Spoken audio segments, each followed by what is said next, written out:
ای کاش وقتی کلاس اول بودیم تو مدرسه این شعر رو به هممون سرمشق میدادن که از روش بنویسیم و آویزه گوشمون بشه برای عمرمون.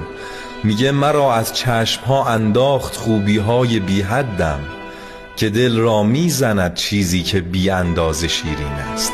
اون وقت مفهوم زیادی رو یاد میگیریم.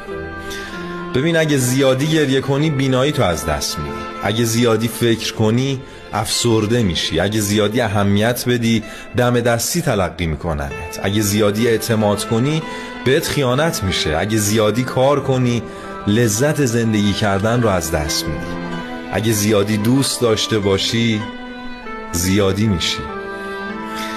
کاش بهمون یاد میدادن که آقا تو این زیادی بودنه هیچ خیری نیست.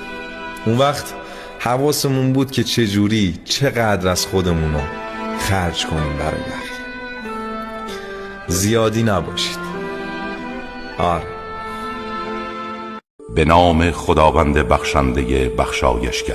نماز را از زوال خورشید هنگام ظهر تا نهایت تاریکی شب برپا دار و همچنین قرآن فجر نماز صبح را، چرا که قرآن فجر مشهور فرشتگان شب و روز است. و پاسی از شب را از خواب برخیز و قرآن و نماز بخوان. این یک وظیفه اضافی برای توست. امید است پروردگارت تو را به مقامی در خور ستایش برانگیزد. و بگو پروردگارا مرا در هر کار با صداقت وارد کن و با صداقت خارج ساز و از سوی خود حجتی یاری کننده برایم قرار ده. و بگو حق آمد و باطل نابود شد. یقینا باطل نابود شدنی است.